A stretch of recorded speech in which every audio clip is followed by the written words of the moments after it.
12वां बनता गया. So first of all, good afternoon. Worthy chief guest for today's important program, Dr. Devansh Yadav, IAS District Development Commissioner, Kishtwar.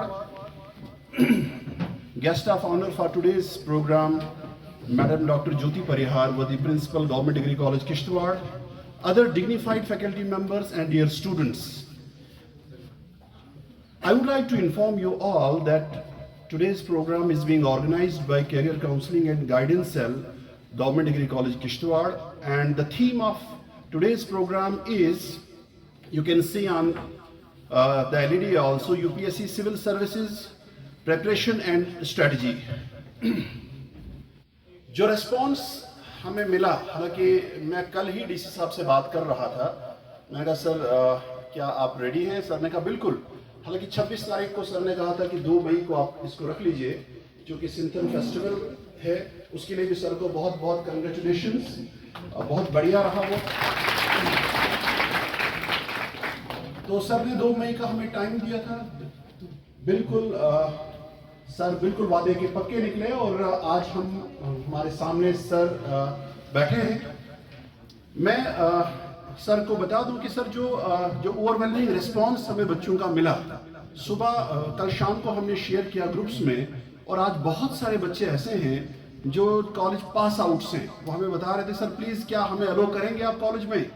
तो मैं उनको बोल रहा था कि पहले तो हम अपने बच्चों को ही जो अभी यहाँ पे पढ़ रहे हैं उन्हीं को पहले परमिशन है. हालांकि आप भी हमारे स्टूडेंट हो, यहीं से पास आउट हो, तो बहुत सारे बच्चे इसको अटेंड नहीं कर पाए, एक तो जगह की वजह से और दूसरा कुछ इस तरह का. Our District Development Commissioner Shri Devansh Yadav ji, respected faculty members and my dear students, I feel honored and privileged to welcome all of you on behalf of Government Degree College, Kishtwar, and my special welcome to our today's chief guest, about whom I must say that action speaks louder than words. And this proverb, it is justified when we use it for our today's chief guest. Because in a small span of time, this town of Kishtwar has witnessed the action taken by our District Development Commissioner, whether the initiatives taken by him, whether in the field of this establishing these 2 cricket pitches in the college, or establishment of various libraries, setting up of the coaching classes for the students. So always sir is taking initiatives for the betterment of the student community and for the whole public of Kishtwar in general. Today's sir, we are very thankful to you that you have spared your this time from your busy schedule and you are here with all of us. And I hope that this today's interaction with the students, it is going to help them in their future this endeavors, and it will help our students in the choice of the career. And in future also we hope the same cooperation from the Office of the District Development Commissioner. And I also congratulate our Guidance and Counseling Cell for taking this initiative, and I appreciate their initiative and hope that they will organize such type of more and more programs for the betterment of the students. So with these words, I request Professor Faisal Mushtaq for the further proceedings. Thank you.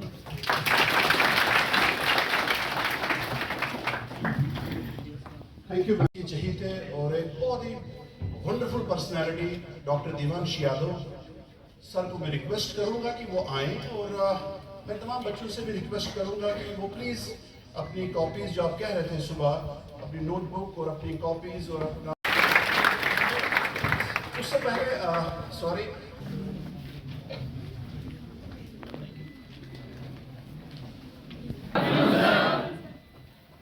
Respected Principal Ma'am, GDC Kishtwar, Career Counseling Cell and सारे students.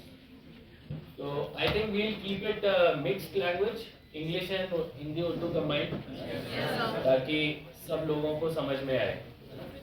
इतने सारे students हैं जो अभी इसके बारे में सोच रहे हैं, तो aspirants कौन कौन है, यानी कि जो already तैयारी शुरू कर चुके हैं. और मैं एक्सपेक्ट करूंगा कि बाकी सारे इसके बारे में सोच रहे हैं. They are contemplating whether to take it as a career option or not, right? Yes, sir. ठीक है. तो यहाँ पे मुझे जो स्टूडेंट्स का बैकग्राउंड बताया गया है, all of you would be in the age group of 21, 22, 23. Yes, sir. So you will be completing your graduation in next 1, 2 or 3 years depending आप किस साल में है ना. तो सबसे पहली चीज वाई यूपीएससी. पहले तो वाई यूपीएससी से पहले व्हाट इज यूपीएससी. तो यूनियन पब्लिक सर्विस कमीशन. सबसे पहले तो यूपीएससी इज नॉट आईएएस. ये बड़ा लोगों के माइंड में मिथ होता है. UPSC conducts n number of entrance examinations for government of India. अगर भारत सरकार को कोई भी एग्जाम कराना है तो they will use UPSC, they will request UPSC which is a constitutional body. So what is the importance of a constitutional body? कि उसका जो अपना मैंडेट है वो कोई एग्जीक्यूटिव ऐसे चेंज नहीं कर सकता.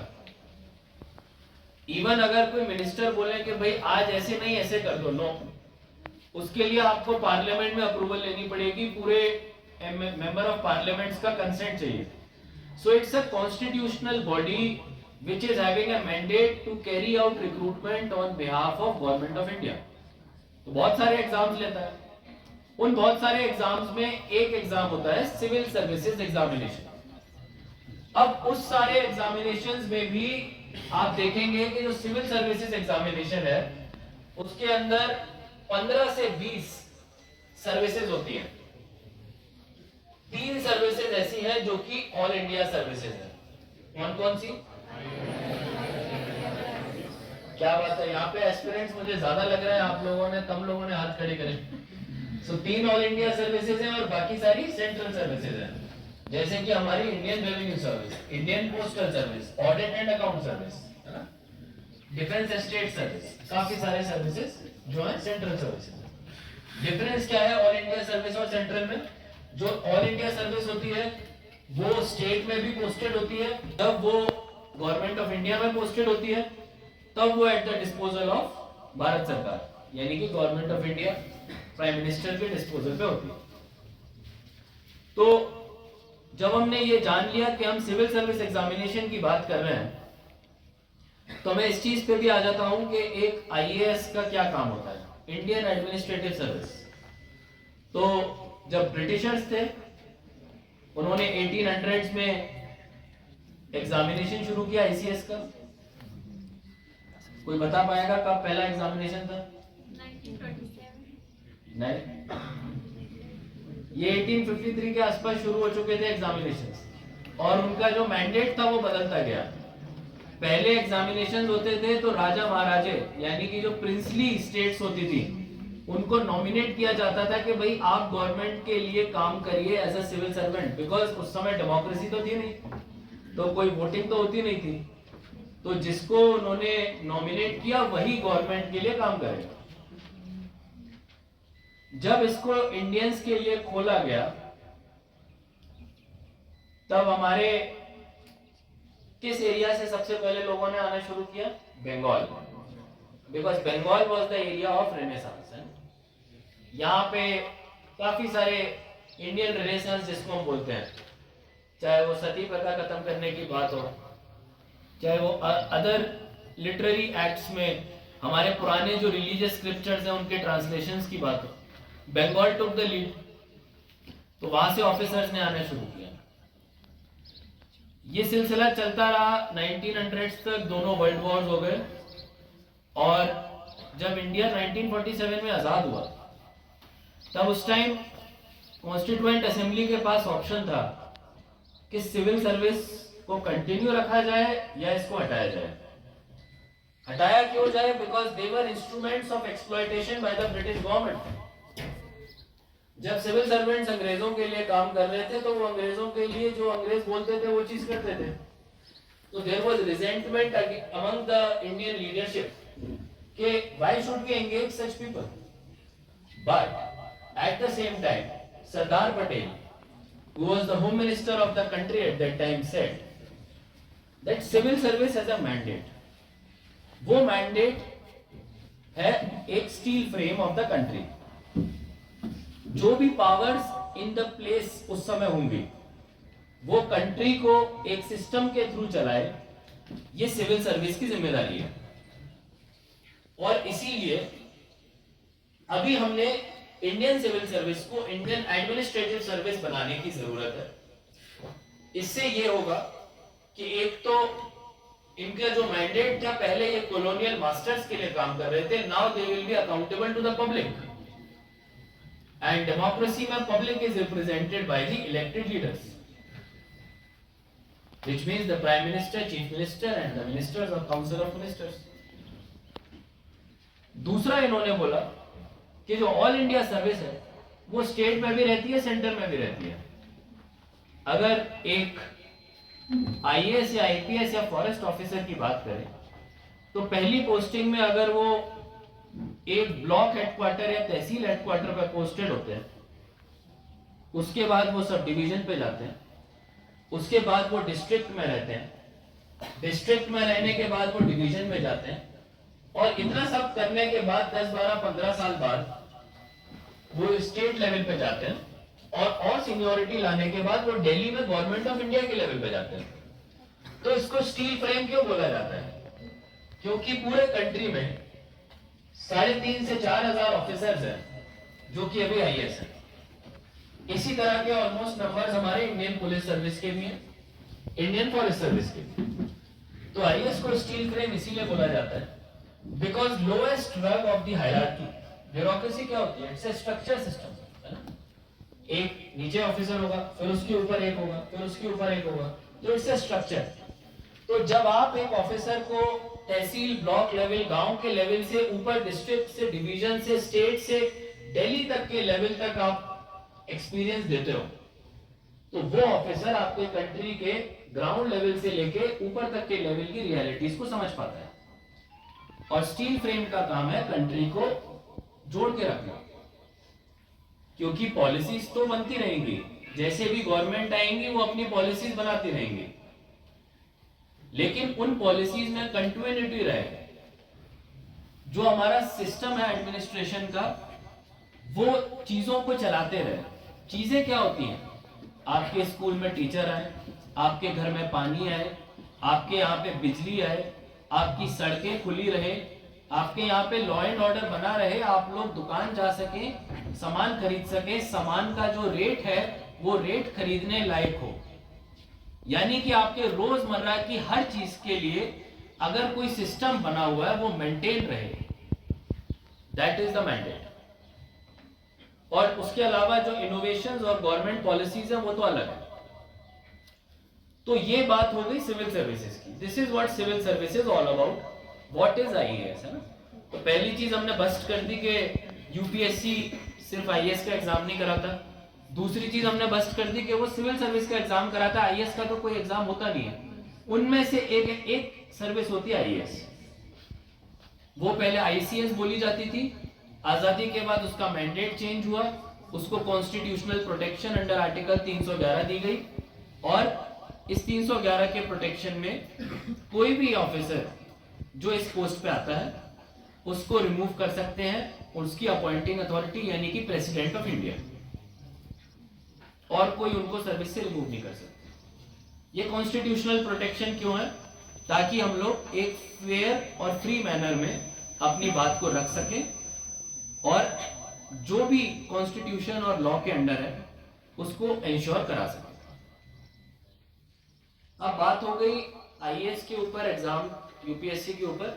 नाउ व्हाई आईएएस, है ना? व्हाट हमने एड्रेस कर दिया कि होता क्या है, अब करना क्यों है।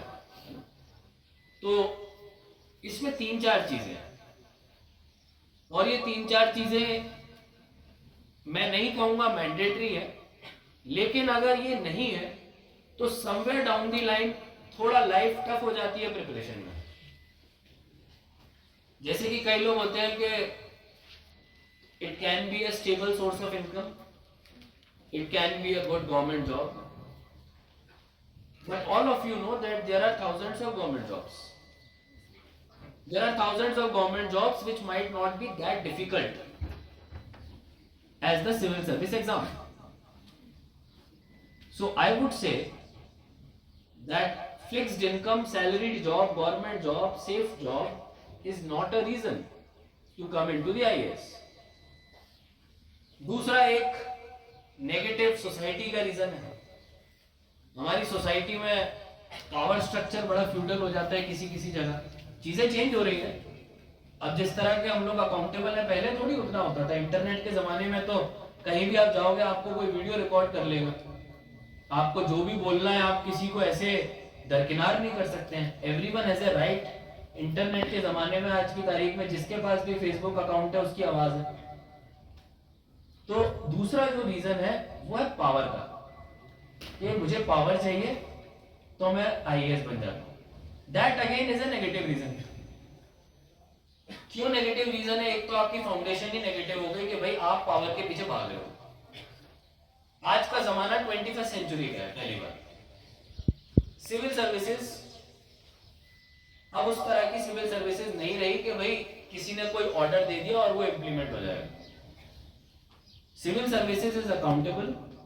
इन the day of internet, in the modern age, हम सबको जवाबदेही देनी पड़ती है. उसके साथ साथ सिस्टम में चेक्स एंड बैलेंसेस बहुत है. जुडिशियरी है, हमारे साथ जो इलेक्टेड रिप्रेजेंटेटिव्स होते हैं वो हैं, मीडिया है, जनरल पब्लिक है. तो power is not a reason to come into the civil services, is what I would like to suggest to all of you. Because जब आप जाएंगे और आप देखेंगे अरे यार ये तो पावर मिल ही नहीं रही है, तो मैं पहली पोस्टिंग में आ गया, मुझे आलीशान घर क्यों नहीं मिल रहा, मुझे सर्किट हाउस में एक कमरे में क्यों रख दिया गया. तो आप बोलोगे ये तो मेरा पूरा मिथ ही खत्म कर दिया. मुझे तो बताया गया था कि डीसी के बहुत बड़े बड़े बंगलो होते हैं. ऐसा क्यों नहीं? तो सब जगहों पे अलग अलग सिस्टम्स होते हैं. कहीं पे आपको काफी कंफर्ट मिलेगा, कहीं पे बड़ा घर हो सकता है, कहीं पे छोटा घर हो सकता है. But you have to be open minded. You can't go there for power. So these are the two reasons which you should not take. Now what are the reasons which you should take for going into the UPSC? तो first reason तो human is a inherently selfish being, है ना. Self preservation हमारा evolution में एक basic है. अगर हम सेल्फ प्रिजर्व ही नहीं करते तो आज हम जिंदा क्यों होते हैं? अगर हम खाना ही नहीं खाते, हम अपना सारा खाना घर का किसी को बांट देते, दुनिया में तो बहुत गरीबी है, तो हम तो भूखे मर जाते हैं. तो first we have to self preserve. So what is the selfish reason? It is the self satisfaction that this job offers. What is the kind of self satisfaction? That even at a very young age, at an age of, I came into the civil service at the age of 25. मैं medical में था. So we have around 5.5 years of MBBS. After that you can appear for exams.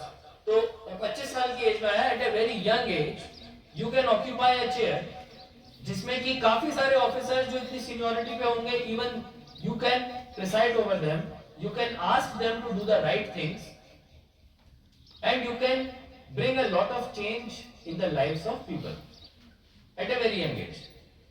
25-30 साल की उम्र में कोई इंसान अगर किसी डिस्ट्रिक्ट के जिला में बैठ के 10-15 लाख की पॉपुलेशन है, उस डिस्ट्रिक्ट के लॉ एंड ऑर्डर को मैनेज कर रहा है, उस डिस्ट्रिक्ट के सारे एसेंशियल सर्विसेज चलें, जैसे कि मैंने आपको बताया पानी, बिजली, खाने का रेट, सब कुछ, उस डिस्ट्रिक्ट के सारे डेवलपमेंट वर्क्स अपने टाइम पे कंप्लीट हो, और जो भी पब्लिक की जरूरतें हैं उनका ध्यान रखा जाए, गवर्नमेंट की पॉलिसीज इंप्लीमेंट हो.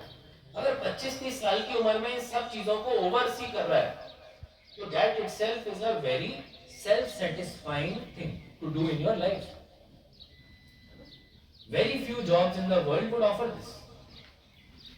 Indian civil service, that ways, is very unique.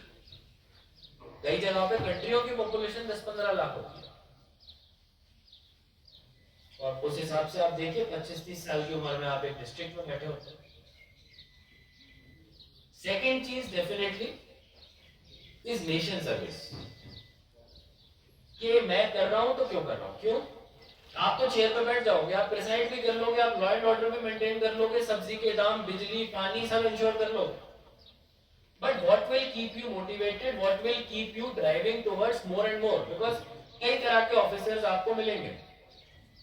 मैं ये नहीं कहूंगा कि सारे ऑफिसर्स जो आ जाते हैं वो बेस्ट होते हैं और उनमें कोई फ्लॉ नहीं होता। बहुत सारे ऑफिसर्स में फ्लॉ होता है। आप देखते भी हैं कई जगहों पे लोगों के अगेंस्ट केसेस भी होते हैं, करप्शन के भी एलिगेशन होते हैं। तो अगर वो एक ड्राइव होता है कंट्री के लिए कुछ करने का, अपने लोगों के लिए कुछ करने का, तो दैट कीप्स यू मोटिवेटेड। तो उसमें अगर लाइफ के कुछ ऐसे पीरियड्स आते हैं जिसमें कि लल होता है, मोटिवेशन की कमी होती है, तब भी आप चलते रहते हैं, आप अपनी बाउंड्रीज को पुश करते रहते हैं। एस्पेक्ट्स को देख लिया। इन दोनों एस्पेक्ट्स को देखने के बाद अब हम लोग आ जाते हैं एग्जाम के ऊपर, विच इज हाउ यूपीएससी। करना है तो कैसे कर सकते हैं? अभी एग्जाम का पैटर्न सबको पता है? नहीं पता? तो इस एग्जाम की खास बात 2-3 चीजों में मैं आपको समझाऊं। एक तो ये एग्जाम टाइम बड़ा लेता है। एक बार आप प्रीलिम्स की तैयारी शुरू करो, उसके बाद जब आप एग्जाम दोगे, फिर मेंस आएगा, फिर मेंस के बाद इंटरव्यू होगा, फिर रिजल्ट आएगा। टोटल 1.5 साल तो पहले अटेम्प्ट में ही लग जाता है। तो सबसे बड़ा प्रॉब्लम आ जाता है, आपकी एनर्जी को ड्रेन कर देता है। तो you have to go with a lot of stamina. इतना लंबा पीरियड है। नॉर्मल एग्जाम में क्या होगा, नीट में क्या होगा, आप एक बार एग्जाम देंगे उसके बाद खत्म हो जाएगा। हमारे टाइम पे पीएमटी होता था, प्री मेडिकल टेस्ट बोलते थे उसको। एआईपीएमटी अलग होता था, एम्स का अलग होता था, सफदरजंग वगैरह का अलग होता था, यूपीसीपीएमटी अलग होता था। तो it's a very long and tiring exam, so you need a lot of stamina. Second thing, इसका कोर्स बड़ा वास्ट कोर्स है। अभी कोई बोलता है यूपीएससी का सिलेबस क्या, everything under the sun is a UPSC syllabus. आज हम इस जगह पे बैठे हुए हैं, हम यूपीएससी सिलेबस की बात कर रहे हैं, तो higher education policy is a UPSC syllabus, UGC university grants commission is a UPSC syllabus, youth के सारे issues, drug abuse are a UPSC syllabus. तो जो एग्जाम का पैटर्न है वो ये है कि सबसे पहले हमारा प्रीलिम्स का एग्जाम होता है, प्रिलिमिनरी एग्जामिनेशन बोलते हैं इसको। ये एग्जामिनेशन मेरे टाइम पे नॉर्मली गर्मी के टाइम पे होता था, मई जून के टाइम। फिर उसके बाद आपको 4-5 महीने का गैप मिलता है, और 4-5 महीने के गैप में नॉर्मली अगर मई में एग्जाम हो रहा है तो जुलाई एंड तक या जुलाई के मिड तक आपका प्रीलिम्स का रिजल्ट आ जाता है। फिर उसके बाद आपके पास 3 महीने होते हैं और मेंस की तैयारी के, और मेंस का एग्जाम नवंबर दिसंबर में, अक्टूबर नवंबर दिसंबर में, 3 महीने में होता है। ये एग्जाम खत्म होने के बाद रिजल्ट आने में 2-3 महीने और लगते हैं, और उसके बाद होता है इंटरव्यू। तो 3 स्टेजेस हो गए। 3 स्टेजेस में जो सबसे पहला एग्जाम है प्रीलिम्स, वो है क्वालिफाइंग नेचर का एग्जाम। मतलब क्या है कि आपकी फाइनल यूपीएससी रैंक में इसका फर्क नहीं पड़ेगा, आपने इस एग्जाम को पास करना है।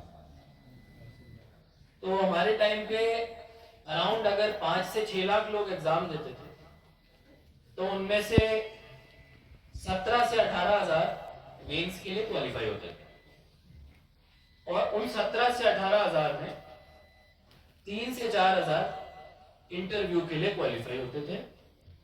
3 से 4 हजार में से अराउंड वैकेंसी के बेसिस पे 800 या 900 लोगों को जॉब मिलता था। अब ये जॉब का ऑप्शन वही 15-16 सर्विसेज है जो मैंने आपको बताई, जो यूपीएससी जो कराता है सीएससी। तो प्रीलिम्स का जो क्वालिफाइंग नेचर का एग्जाम है, इसमें पहला पेपर होता है जनरल स्टडीज का, 200 मार्क्स का है, multiple choice questions MCQ. Second जो होता है प्रीलिम्स के अंदर ही, वो होता है आपका सीसैट, यानी कि आपका मैथमेटिक्स और जनरल एप्टीट्यूड। जब हम लोग एग्जाम देते थे तो सीसैट भी जो एग्जाम था उसके भी मार्क्स गिने जाते थे प्रीलिम्स में। अब वो हो गया केवल और केवल क्वालिफाइंग, यानी कि 33% मार्क्स लेके आ जाओ एंड आप सीसैट वाले प्रॉब्लम से थ्रू। तो जो मैथ्स के स्टूडेंट्स होते हैं बैकग्राउंड के, उनके लिए काफी आसान होता है। उस टाइम पे आर्ट्स के स्टूडेंट्स बोलते थे why should it be made mandatory. तो गवर्नमेंट ने बोला है certain amount of aptitude is required everywhere. Daily life में आप देखोगे मैथमेटिक्स से आप कहां दूर जा सकते हो, हर जगह आपको चाहिए। दुकान पे जाओगे कोई सामान खरीदोगे मैथ्स चाहिए। So certain degree of aptitude is required. That is why it's made qualifying 33%. Prelims का हो गया, MCQ 200 क्वेश्चंस हो गए, आपने एग्जाम पास किया। 5 लाख लोग दे रहे हैं, 5 लाख आज कभी कभी 7-8 लाख भी हो जाता है। उनमें से केवल और केवल 17 से 18 हजार क्वालिफाई करेंगे मेंस के। प्रॉब्लम नंबर 1, यूपीएससी की तैयारी जब आप शुरू करते हो तब आप शुरुआत से प्रीलिम्स के लिए पढ़ने लग जाते हैं। It's a fundamentally flawed approach because this exam marks are not going to count for your ranking. So you should prepare for your mains exam. और मेंस एग्जाम की प्रिपरेशन के बेसिस पे आप ऑटोमेटिकली प्रीलिम्स की भी तैयारी करने लग जाते हो, क्योंकि सिलेबस लार्जली सेम रहता है। और prelims because it's a MCQ driven exam, तो उसमें चीजें ज्यादातर मेमोराइज करनी पड़ती है। वहीं मेंस में आपको एप्लीकेशन होता है, यानी कि you have to apply your mind. आपसे एक सवाल पूछ लिया, उसमें यस और नो का जवाब तो प्रीलिम्स में पूछ लेंगे, लेकिन वाई का जवाब आपसे मेंस में पूछेंगे। तो जब वो वाई का जवाब पूछेंगे तब आपको उसकी सारी हिस्ट्री डिटेल पूरी लिखनी पड़ेगी जवाब में। So it is a very conceptual exam, while prelims is a very memorizing exam. So you should start your preparation having mains as the center of attention. अगर आपका attention ही दूसरी जगह होगा तो आप तैयारी क्या करोगे? तो पहली चीज तो यही अपने ध्यान रखें। दूसरी चीज, प्रीलिम्स का बड़ा ज्यादा फोकस होता है करंट अफेयर्स। करंट अफेयर्स के लिए अभी भी मैं 15-16 में एग्जाम दे रहा था, अभी भी हिंदू का जो न्यूज़पेपर है और इंडियन एक्सप्रेस के जो न्यूज़पेपर है, ये दोनों एक तरीके के आइडियल सोर्स है for readily available current material, current affairs. तीसरा है विजन आईएएस का मंथली एक करंट अफेयर्स का बुकलेट आता है, वो ऑनलाइन भी अवेलेबल होता है। अगर हम इन तीनों चीजों में, न्यूज़पेपर एक ही पढ़िएगा दोनों में से, एक न्यूज़पेपर और एक विजन आईएएस का करंट अफेयर्स का मटेरियल महीने का पढ़ लें, तो सारी करंट अफेयर की चीजें हमारे नॉलेज में रहेंगी, कोई भी चीज हमसे बाहर नहीं जाएगी। कई बच्चे न्यूज चैनल देखने लग जाते हैं, न्यूज चैनल में डिबेट्स होती है, वो चीज जो 10 मिनट में बोली जा सकती थी वो आधे घंटे में बोलेंगे। आपने देखना भी है तो कभी कभी राज्यसभा टीवी, और वो भी जब वो कोई यूजफुल डिबेट कर रहे हो। But in most cases you will realise कि ज्यादातर चीजें इन दो न्यूज़पेपर है, हिंदू और इंडियन एक्सप्रेस और विजन आईएएस के करंट अफेयर से सॉल्व हो जाएगी। तो जब हम प्रीलिम्स की तैयारी फोकस में नहीं रखते और मेंस की तैयारी से ही शुरू करते हैं, तो उसमें अगर मेंस के सिलेबस की बात करें, अच्छा सी सेट की मैं बता देता हूं। सी सेट की तैयारी का बड़ा सिंपल है। बाजीराव एंड रवि आपने सुना होगा, उसका एक सी सेट का मटेरियल होता है प्रिपरेशन का, वो आपको कुछ बेसिक चीजों के बारे में बता देता है, और उसके बाद आपने उस बुकलेट को पढ़ने के बाद मल्टीपल सी सेट के आंसर शीट सॉल्व करने होते हैं, एंड दैट इज ऑल। ऐसे के कितने मार्क्स होते हैं? सारे एग्जाम्स के 250 मार्क्स। तो पेपर होगा आपका ऐसे का 250 मार्क्स, इसमें आपसे 2 ऐसे लिखवाए जाएंगे, 125 मार्क्स ईच। उसके बाद आपका पहला ऑप्शनल होगा जो कि होगा हिस्ट्री और ज्योग्राफी। एथिक्स का होगा, ये एथिक्स का पेपर 2011-12 में शुरू हुआ।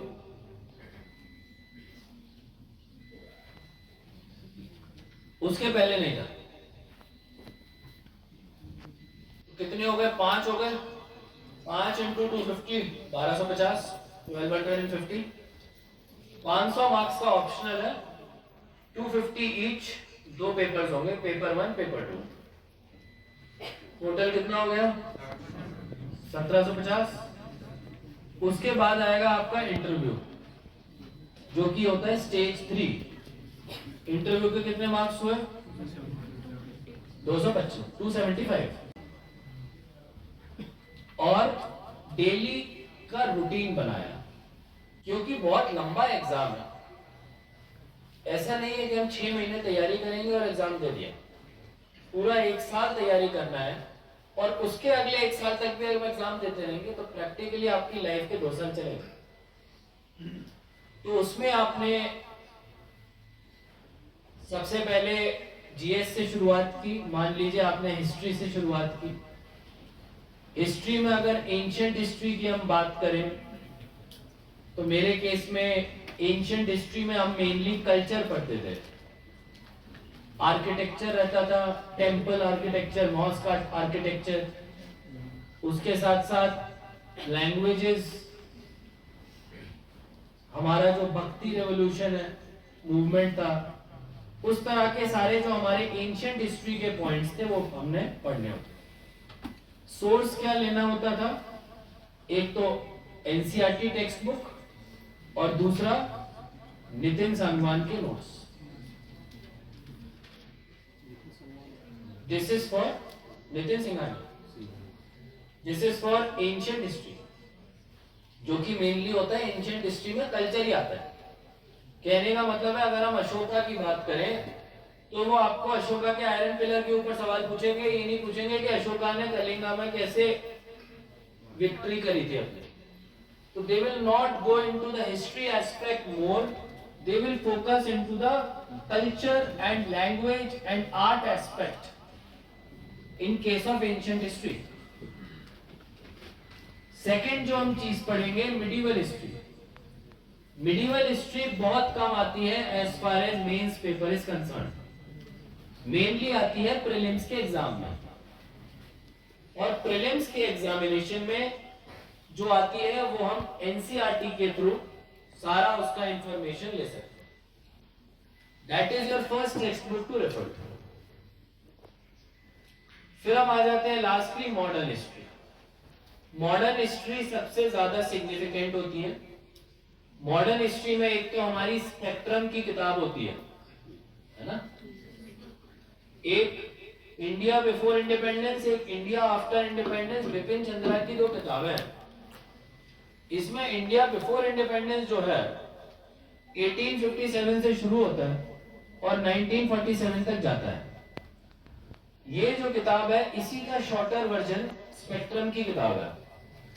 तो अगर कभी हमने शुरुआत की बिपिन चंद्रा पढ़ के एक लार्जर आइडिया ले लिया कि 1857 से 1947 तक क्या हुआ, और उसके बाद हमने स्पेक्ट्रम की किताब को line by line, point by point याद ऐसे किया as if it is on the back of our mind.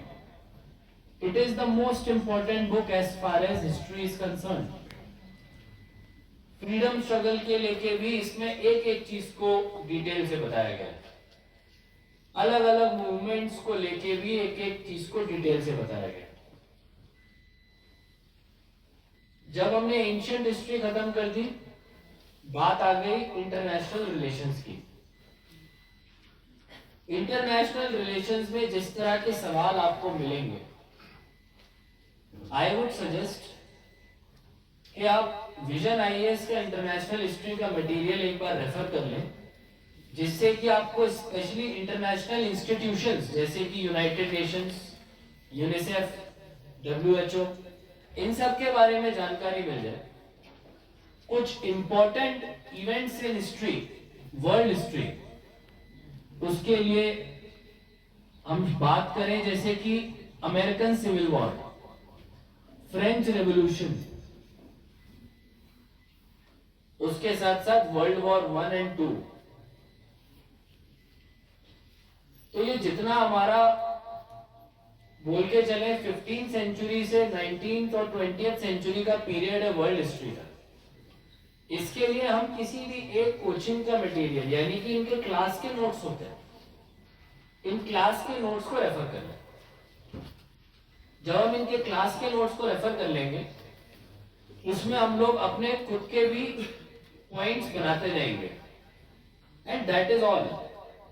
You don't have to refer to any book as far as world history is concern, because very limited points और limited subjects के ऊपर आपसे पूछा जाएगा, और उसमें ज्यादातर coaching institutes, मैं दो को ही मेनली रेफर करता था, विजन आईएएस और वाजिवा. इनका जो रीडिंग मटेरियल होता है वो वर्ल्ड हिस्ट्री के लिए सफिशिएंट होता है. इंटरनेशनल रिलेशंस यानी कि डिप्लोमेसी की अगर हम बात करें, एक इंपॉर्टेंट सर्विस मैंने आपको नहीं बताई, इंडियन फॉरेन सर्विस, वो भी सिविल सर्विस एग्जाम के थ्रू जाती है. एक टाइम होता था जब प्रेफरेंस में स्टूडेंट्स के फॉरेन सर्विस ज्यादा रहती थी. फिर अभी पिछले 50-60 साल से लोग आईएएस को ज्यादा अपने ऊपर में रखते हैं, बट फिर भी काफी सारे जो टॉपर्स रहते हैं वो कोशिश करते हैं कि हम फॉरेन सर्विस में जाएं. बहुत आपको इंस्टेंसेस मिलेंगे. तो जो डिप्लोमेसी वाला पार्ट है उसके लिए कोई किताब रेफर मत करिए. Current affairs is your go to thing. यानी कि अगर आपने अपने न्यूज़पेपर को मेथोडिकली डेली पढ़ा, एक रूटीन बना लिया, सुबह न्यूज़पेपर आया, हमने न्यूज़पेपर रीडिंग के बारे में भी मैं बताऊंगा कैसे पढ़ना होता है, हमने उसको अगर पढ़ लिया तो हमारा जितना भी इंटरनेशनल रिलेशन है वो सारा हो जाएगा. तो अगर हम हिस्ट्री को सम अप करें तो एंशिएंट हिस्ट्री के लिए नितिन सिंघानिया के नोट्स और एनसीईआरटी, मॉडर्न हिस्ट्री के लिए स्पेक्ट्रम की किताब और Bipin Chandra, medieval history prelims में ज्यादा आती है, मेंस के एग्जाम में बहुत कम आती है, उसके लिए हमारे एनसीईआरटी की जो किताब है that is sufficient. World history के लिए वाजीराम या विजन आईएएस के नोट्स, और डिप्लोमेसी इंटरनेशनल रिलेशंस के लिए newspaper. This is the syllabus as far as history and world relations are concerned. Now let's come to polity. Very important. Why important? As a government servant आप constitution के under काम करते हैं. अगर आपको अपने कॉन्स्टिट्यूशन के बारे में ही नहीं पता होगा तो आप काम क्या करोगे? अगर आपको सिटीजन्स की फंडामेंटल राइट्स एंड ड्यूटीज नहीं पता होंगी, directive principles of state policy नहीं पता होंगे, अलग अलग आर्टिकल्स जो क्रूशियल आर्टिकल्स हैं, क्रूशियल जजमेंट जैसे कि केसर नंदा भारती जजमेंट, ये नहीं पता होगा तो आप क्या करोगे? तो पार्ट जो GS2 का जो पेपर होता है वो होता है पॉलिटी, और पॉलिटी के लिए one simple one shop solution, Laxmikanth. You have to just go to Lakshmikant, remember every single line of it, and you are good to go. However, polity exam as far as mains is concerned is very much related to current affairs. कई बार आप लोग disheartened हो जाते हैं बच्चे ना, aspirants बोलते हैं हम तो इतनी सारी किताब पढ़ के गए थे, लेकिन जब सवाल पूछे तो कुछ लक्ष्मीकांत में से तो केवल 3-4 सवाल ही थे, बाकी तो सारा वो इंटरनेशनल रिलेशन आ गया कहीं पे इन्होंने करंट अफेयर पूछ लिया. तो करंट अफेयर पे बड़ा जोर रहता है. और जब आप तैयारी करते हैं तब भी आप सोचें कि जो चीज, मान लो इस साल अगर हम तैयारी शुरू करें, कि जो चीज इस साल के अक्टूबर, नवंबर, दिसंबर, जनवरी, फरवरी में होगी ना, उसका बड़ा चांस है अगले साल जो हम यूपीएससी का एग्जाम देंगे उसकी पॉलिटी में क्वेश्चन आने का. और वो कैसे? मान लो किसी जगह पे, फॉर एग्जांपल महाराष्ट्र में अभी सुप्रीम कोर्ट में केस चल रहा है शिवसेना के 2 फैक्शंस का, उसमें इलेक्शन सिंबल की बात हो रही है. तो कौन सी पार्टी रिकॉग्नाइज्ड होगी, एंटी डिफेक्शन लॉ के ऊपर भी सवाल आ जाता है. तो ये सारे टॉपिक्स बड़े इंपॉर्टेंट हो जाएंगे अगले साल के और इस साल के मेंस एग्जाम में as far as polity is concern. तो हमने करंट अफेयर को अपने सिलेबस के साथ जोड़ के देखना है, उसको साइलोज में, आइसोलेशन में नहीं देखना. ये एग्जाम है ही ऐसा, आपने एक ब्रॉड विजन बना लेना है कि भाई हमसे क्या एक्सपेक्ट करते हैं. भाई हमसे ये एक्सपेक्ट करते हैं कि हम तो ऑफिसर बन गए, ऑफिसर बनने के बाद कैसा जवाब लिखेंगे वो जवाब हमको चाहिए. तो you have to think like an officer. How will you think like an officer? When you will be looking at the current affairs and linking them with your textbook. So that is very important when it comes to your quality. अब हम part 3 GS3 की तरफ आ जाते हैं, यानी कि economics. Economics के लिए काफी सारी किताबें हैं मार्केट में। अभी आप लोगों के ऊपर है आप किसको रेफर करें। I did not read any one particular book. Vajiram का जो इकोनॉमिक्स का मटेरियल था, as far as macro economics is concern, क्योंकि माइक्रो इकोनॉमिक्स ज्यादा आती नहीं, मैक्रो इकोनॉमिक्स आती है। मैक्रो इकोनॉमिक्स में क्लास 12 की इकोनॉमिक्स की किताब होती है, बड़ी सिंपल होती है।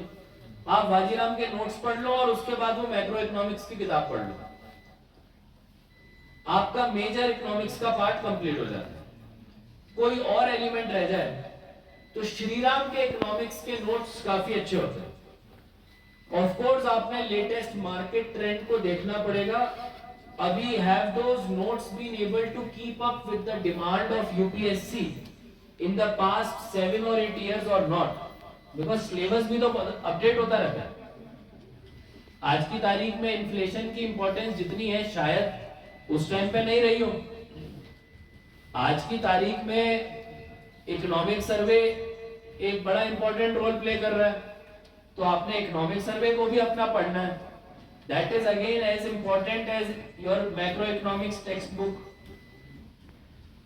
तो 3-4 चीजें हो गई इकोनॉमिक्स के। एनसीईआरटी की मैक्रो इकोनॉमिक्स क्लास 12 वाली, वाजीराम के श्रीराम के इकोनॉमिक्स के नोट्स, तीसरा इकोनॉमिक सर्वे।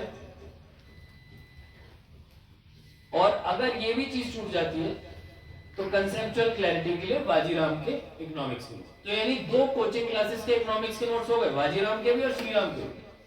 हमने दोनों को जोड़ा, दोनों के बेस्ट एलिमेंट्स से अपने मैक्रो इकोनॉमिक्स के एनसीईआरटी को लिंक किया, और फाइनली इकोनॉमिक सर्वे, जो कि एक तरीके के आज के गवर्नमेंट के इकोनॉमिक प्रायोरिटीज को दिखाता है, उसको हमने फाइनल डॉक्यूमेंट की तरह रेफर किया। इन 4 चीजों को आपने पढ़ लिया, आप अपने इकोनॉमिक्स को समझ गए। और बहुत ही इंटरेस्टिंग है, इकोनॉमिक्स इज लाइक साइंस। काफी चीजें कॉन्सेप्चुअली चलती है। आपसे कोई सवाल पूछ ले कि भाई इंडिया मैन्युफैक्चरिंग हब बनने की रास्ते पे है, लेकिन सर्विसेज सेक्टर ज्यादा आगे क्यों निकल रहा है, व्हाट आर आवर वीकनेसेस। तो हमने बड़ा लिंक करना होता है ना चीजों को। अगर किसी ने इकोनॉमिक्स पढ़ी है तो economics is all about linking multiple things. अगर आपका मैन्युफैक्चरिंग सेक्टर आगे नहीं जा रहा है तो उसमें हर चीज में हमने फैक्टर्स ऑफ प्रोडक्शन देखने होते हैं। फैक्टर्स ऑफ प्रोडक्शन 3 चीजें होती है, लैंड, लेबर, कैपिटल। ये मैं इकोनॉमिक्स का आपको बेसिक बता रहा हूं। लैंड, लेबर और कैपिटल क्या मतलब है इसका। अगर मैंने जूते की फैक्ट्री लगानी है किश्तवाड़ में, तो पहली बात तो मेरे पास वो होना चाहिए जमीन, फिर उसके बाद मेरे पास लेबर होनी चाहिए, लेकिन लेबर कौन सी, सस्ती लेबर। अगर मैं कहीं बाहर से दिल्ली से लेबर बुलाऊंगा तो वो तो लेबर मुझे कॉस्टली पड़ गई, तो फिर लोग बोलेंगे भाई फैक्ट्री दिल्ली में लगनी चाहिए, आप इधर क्यों लगा रहे हो। और तीसरा कैपिटल। कैपिटल यानी कि फैक्ट्री लगाने का मेरे पास पैसा होना चाहिए। इसके बाद जरूरी चीज क्या है, अगर मेरी फैक्ट्री को चलना है तो अवेलेबिलिटी ऑफ रॉ मटेरियल।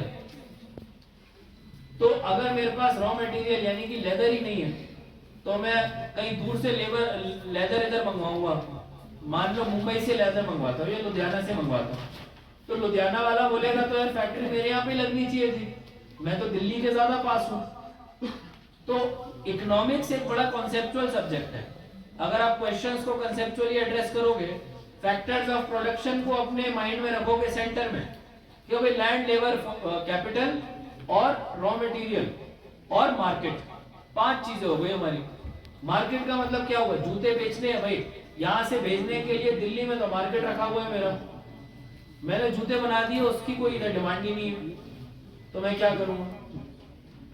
तो इकोनॉमिक्स का बेसिस हो गया, पहला पिलर क्या है, factors of production, land, labour, capital, raw material और मार्केट। 5 चीजें हो गई, पहला पिलर। दूसरा पिलर डिमांड सप्लाई, हर चीज का डिमांड और सप्लाई का ग्राफ बनता है।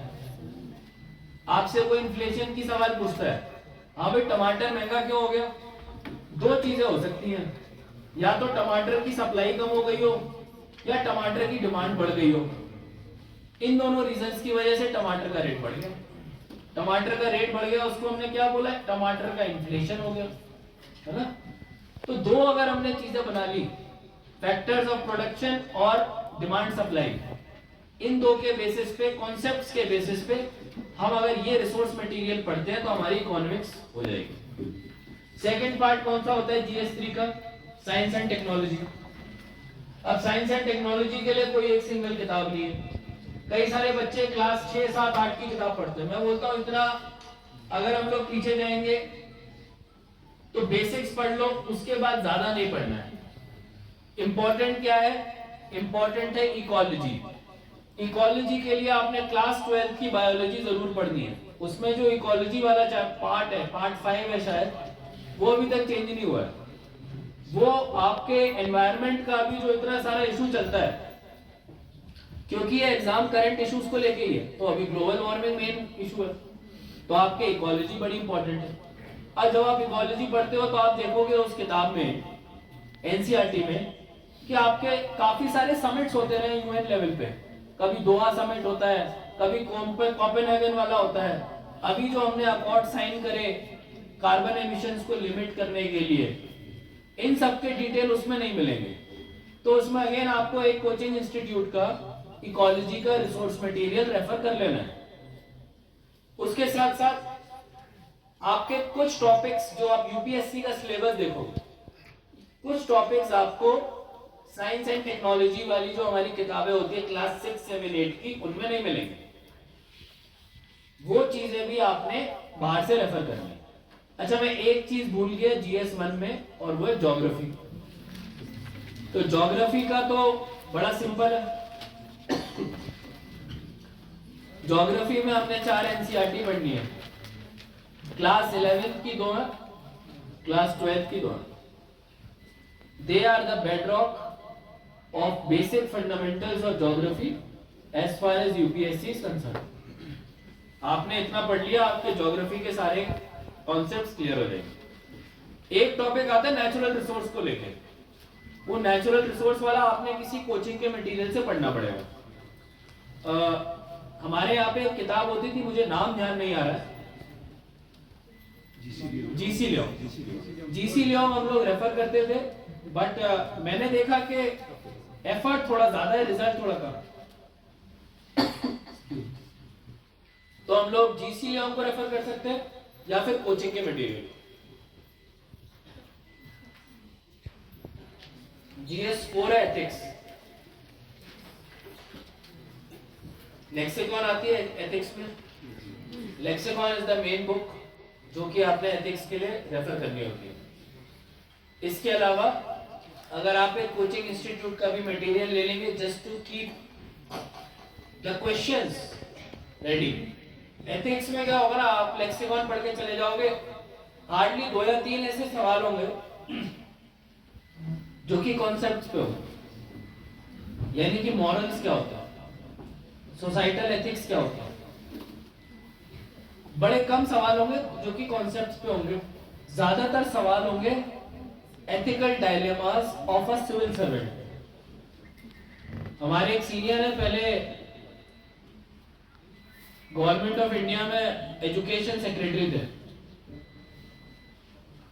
अनिल स्वरूप सर। तो उन्होंने एक किताब लिखी, ethical dilemmas of civil servant.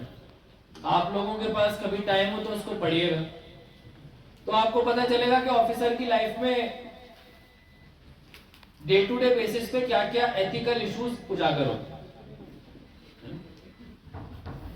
तो उसके लिए हमने एक कोचिंग का मटेरियल रेफर करना है। मेरा रिकमेंडेशन वाजीराम रहेगा, बाकी आप लोग अभी जो लेटेस्ट ट्रेंड चल रहा है उसका अपडेट ले सकते हैं। तो लेक्सिकॉन और उसके साथ एक कोचिंग का रीडिंग मटेरियल। बट एथिक्स में सबसे ज्यादा जरूरी है lots and lots of practice, क्योंकि 50% जो एग्जाम होगा वो केस स्टडीज पे होगा। केस स्टडी में लंबी चौड़ी कहानी होगी। कहीं बोल देंगे कि भाई 2 ट्रैक हैं, एक जगह पे 5 लोग लेटे हुए, एक जगह पे एक बंदा कूद के आ रहा है, आप कहाँ ट्रेन मूव करोगे, है ना। कई जगह पे आपको गवर्नमेंट में होगा, आप डिस्ट्रिक्ट मजिस्ट्रेट हो, एक जगह पे दंगा हो रहा है, एक जगह पे कोई एम्बुलेंस की जरूरत है, क्या करोगे। तो आपको एथिकल क्वेश्चंस केस स्टडी के फॉर्म में मिलेंगे, जो प्रैक्टिस से ही हो सकता है। तो एथिक्स का paper is all about practice. Lastly जो 2 ऐसे के पेपर्स हैं, ऐसे के पेपर्स को कैसे अप्रोच करना है, जैसे मैं अपने टाइम पे देखता था काफी सारे लोग होते थे, वो तो सेइंग और कोटेशंस को ही याद करते रहते थे, मगअप करते रहते थे, कोई 100 कोटेशन याद कर लेगा। That is not the demand of this exam. अगर कोई टॉपिक है, मान लीजिए कोई टॉपिक, इंडिया अभी जैसे 2022 का आजादी का अमृत महोत्सव, तो what is the significance of आजादी का Amrit Mahotsav in the context of Indian freedom struggle. बड़ा ब्रॉड टॉपिक हो गया। तो इंडियन फ्रीडम स्ट्रगल में इंडियन फ्रीडम फाइटर्स ने, नेहरू जी ने, पटेल जी ने, सुभाष चंद्र बोस ने, गांधी जी ने, सब लोगों ने क्या बोला कि भाई हम लोग आपको एक फॉरेन रूल से आजादी दिलाएंगे, and it will be a government for the people by the people. For the people में क्या हुआ कि आप लोगों ने भाई पब्लिक के वेलफेयर के लिए काम करना है, आपने पैसे को उठा के ब्रिटेन नहीं ले जाना, आपने पैसे को यहीं पे खर्च करना है। बाय द पीपल आपने डेमोक्रेसी बनानी है। 75 साल हो गए डेमोक्रेसी के। तो द रिलेवेंस ऑफ आजादी का अमृत महोत्सव इस के भाई 75 इयर्स के बाद क्या हम अपने फ्रीडम फाइटर्स के प्रोमिसेस को और कॉन्स्टिट्यूशन के प्रोमिसेस को लोगों तक ले जा पाए। इसका जवाब हाँ और ना दोनों। लाइट चली गई रिमोट एरियाज में, तो अब हमें यूपीएससी का ऐसा सोर्स प्रोवाइड करो यहाँ, ताकि मैं बाहर जाना ही ना पड़े इसकी प्रिपरेशन के लिए। आपको क्या सोच है बताओ। सर जैसे कि यहाँ पे इंस्टीट्यूशन की प्रॉब्लम है, हमें बाहर जाना पड़ता है दृष्टि के लिए, कोचिंग के लिए, तो हमें यहीं पे अगर मिल जाए तो हमें बाहर जाने की जरूरत है। इसमें 2 चीजें हैं। हम यूपीएससी कोचिंग को भी इधर लाने की कोशिश कर रहे हैं, जैसे बायजूस आकाश का नीट वाला आ रहा है। दूसरा एक जो एलिमेंट है, आज की तारीख में कोचिंग इंस्टीट्यूट जो है ना, उस तरीके का क्रिटिकल इंपॉर्टेंस नहीं रहा जो 20-30 साल पहले था। पहले सब लोग दिल्ली में राजेंद्र नगर जाते थे, अब उस तरीके का क्यों नहीं है, क्योंकि इंटरनेट का जमाना आ गया। आपको सारे नोट्स आपको ऑनलाइन मिल जाते हैं, टीचर्स के गाइडेंस आपको ऑनलाइन मिल जाते हैं। मैं मानता हूं कि एक क्लासरूम एनवायरनमेंट को हम नहीं बना सकते, उसको रेप्लिकेट करना तो ये बोलना होगा कि टीचर्स की कोई इंपॉर्टेंस नहीं। आई वुड ऑलवेज से कि ऑफलाइन इज ऑफलाइन,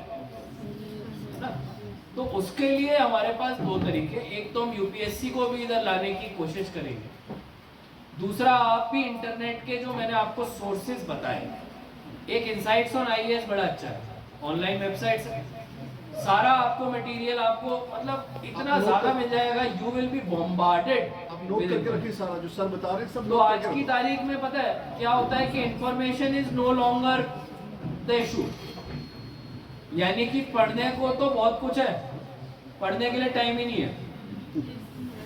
चैलेंज क्या है कि पढ़ना कैसे है और वो गाइडेंस। तो उसके लिए हमने या तो इधर कोचिंग लाना है, जिसके लिए हम ट्राई कर रहे हैं, या फिर जो हमारा किश्तवाड़ रीडिंग हब है उसमें हम लोग कोशिश कर रहे हैं कि एटलीस्ट हर संडे एटलीस्ट एक रेगुलर फीचर बन जाए कि जितने भी सिविल सर्विसेज और मेडिकल के एस्पिरेंट्स हैं वो आए और 1-1 घंटे का सेशन हो। उससे क्या होगा कि जो भी बच्चा अपनी तैयारी कर रहा होगा रेगुलरली पूछ पाएगा क्या मैं सही रास्ते पे हूँ, क्या मैं पढ़ाई ठीक से कर रहा हूँ। सबसे क्रूशियल कंपोनेंट होता है किसी भी कॉम्पिटिटिव एग्जाम का टेस्ट सीरीज। क्यों? आप सोचो कि आप बहुत अच्छा कर रहे हो, आपने एग्जाम दिया, आपकी रैंक तो 15,000 से भी बाहर है। कॉम्पिटिटिव एग्जाम में तो सारा खेल ही रैंक का है। तो अगर आप अच्छी ऑनलाइन टेस्ट सीरीज ज्वाइन कर लेते हैं, अगर आप अच्छा गाइडेंस ऑफलाइन जो कि हम लोग प्रोवाइड कर सकें, काफी अच्छे केएस ऑफिसर्स भी इधर हम लोग जो किश्तवाड़ रीडिंग हब में आपको हर संडे प्रोवाइड करें। और तीसरा, अगर एक अच्छा कोचिंग हम लोग इधर ले आए जिसकी कोशिश कर रहे हैं, तो काफी हद तक इस चीज में मुझे लगता है आपका प्रॉब्लम सॉल्व हो पाएगा। ऐसे पे पहुंच गए थे, ऐसे में हम लोगों ने ईडियम्स और सेइंग्स को याद रखने के लिए 100 500 सेइंग्स को याद करने के लिए ही अपना ऐसे का प्रिपरेशन बना लिया, ऐसा नहीं है। आपने रेलेवेंट टॉपिक्स पे, रेलेवेंट टॉपिक्स क्या होता है? मान लीजिए पॉलिटिकल एथिक्स, ठीक है, governance, sports, education, health, law and order and peace in society, communal harmony in society, science and technology and innovation, world order and relations between various countries। ये बड़े broad topic हैं। Health मैंने आपको कितना बड़ा broad topic बोल दिया, इसके अंदर तो कोई भी टॉपिक हो सकता है।